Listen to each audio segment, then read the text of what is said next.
Hello everyone, আসসালামু আলাইকুম। This is Medha and welcome back to my new video. আশা করছি তোমরা সকলেই ভালো আছো। আজ আমি সপ্তম শ্রেণীর জীবন ও জীবিকা বইয়ের 101 এবং 102 পৃষ্ঠা নিয়ে বিস্তারিত এই ভিডিওতে আলোচনা করব। তো চলো ভিডিওটি শুরু করি। সো ভিউয়ার্স, 101 পৃষ্ঠায় একটা গল্প দেওয়া আছে। সমস্যা 1-এ বলা হয়েছে, শিবরা সব বিষয়ে একটু খামখেয়ালি এবং উদাসীন। সে গত পরশু স্কুল থেকে বাসায় না ফিরে তার এক বান্ধবীর জন্মদিনের অনুষ্ঠানে চলে যায়। তার বাবা নেই, তবে আর্থিক অবস্থা মোটামুটি ভালো। মা তার জন্য অপেক্ষা করতে করতে একসময় অস্থির হয়ে ওঠেন। শিপ্রা রাত 9টায় বাড়ি ফিরে এলে মায়ের সঙ্গে অনেক কথা কাটাকাটি হয়। কথা কাটাকাটির এক পর্যায়ে মা ক্ষেপে গিয়ে সিদ্ধান্ত নেন তিনি শিপ্রাকে আর স্কুলে যেতে দেবেন না। শিপ্রাও ক্ষেপে গিয়ে বলে সে আর কোনোদিন স্কুলে যাবে না, বান্ধবীর সাথেও কোনো যোগাযোগ রাখবে না। শিপ্রার বন্ধু হিসেবে আমরা কিভাবে তাকে সাহায্য করতে পারি? সম্ভাব্য উদ্যোগ, আগ্রহ নিয়ে উভয়ের কথা শোনা, পড়াশোনা বন্ধ করে দিলে তার প্রভাব কী হতে পারে নিয়ে আলোচনা, শিপ্রার আচরণ কিভাবে পরিবর্তন করা যায়, মা কিভাবে শিপ্রাকে সহযোগিতা করতে পারে ইত্যাদি। তো চলো এই সমস্যা 1-এর অ্যান্সারটি দেখে নিই।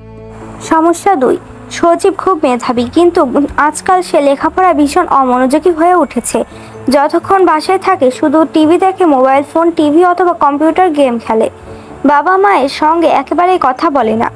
বাসায় মেহমান এলে তাদের সঙ্গে কথা বলেন।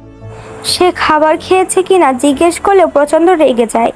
বাড়িতে ছোট বোনের সঙ্গে অকারণে দুর্ব্যবহার করে। গোসল ও খাওয়ানোর সময় নিয়ম মানে না। সজীবের বাবা অনেকভাবে তাকে স্বাভাবিক রাখার চেষ্টা করেও ব্যর্থ হয়েছেন।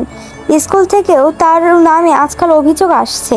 পাশে প্রদীপদের বাড়ি। প্রদীপ সজীবের সঙ্গে একই স্কুলে একই ক্লাসে পড়ে। সজীবের মা প্রায়ই প্রদীপদের বাড়িতে এসে সজীবের ব্যাপারে নিয়ে অনেক দুঃখ প্রকাশ করেন এবং কান্নাকাটি করেন। প্রতিবেশী হিসেবে এই পরিস্থিতিতে কিভাবে আমরা সজীব ও তার পরিবারকে সহায়তা করতে পারি? তো চলো এর অ্যান্সারটি দেখে নিই। সমস্যার অ্যান্সারটি দেখে নিই। শিপ্রার বন্ধু হিসেবে আমরা যেভাবে তাকে সাহায্য করতে পারি, প্রথমে আমরা বন্ধুরা মিলে আলোচনা করে নেব। এরপর শিপ্রার বাসায় গিয়ে দুইজনের কথা শুনব। আগে সমস্যাটি ভালোভাবে বুঝে নেব। এরপর তার মাকে বোঝাবো পড়াশোনা না করলে এর ক্ষতিকর দিক। আমরা ছোট বলে তিনি কথার গুরুত্ব নাও দিতে পারেন, তাই আমরা একজন শিক্ষককে সাথে নিতে পারি যিনি তার মাকে সম্মানের সাথে এবং শিপ্রাকে তার আচরণগত সমস্যার ব্যাপারে পরামর্শ দিবেন। ভালোভাবে বোঝালে অবশ্যই শিপ্রার মা শিপ্রাকে পড়াতে পাঠাবে। 102 পৃষ্ঠার সমস্যা 2-এর অ্যান্সার। প্রতিবেশী হিসেবে এই পরিস্থিতিতে যেভাবে সজীব ও তার মাকে আমরা সাহায্য করতে পারি, আমি প্রথমে কয়েকজন বন্ধুর সাথে আলোচনা করে নেব। এরপর তার বাসায় গিয়ে এমন অবস্থার কারণ ও তার কথা ভালো করে শুনব। প্রয়োজন সাথে পাড়ার কিছু গণ্যমান্য ব্যক্তিবর্গ ও স্কুলের একজন শিক্ষককে সাথে নেব। আমরা সবাই মিলে তাকে পড়াশোনা না করার ক্ষতিকর দিক ও বেশি ফোন দেখার ক্ষতিকর দিক বোঝালে সে অবশ্যই বুঝবে।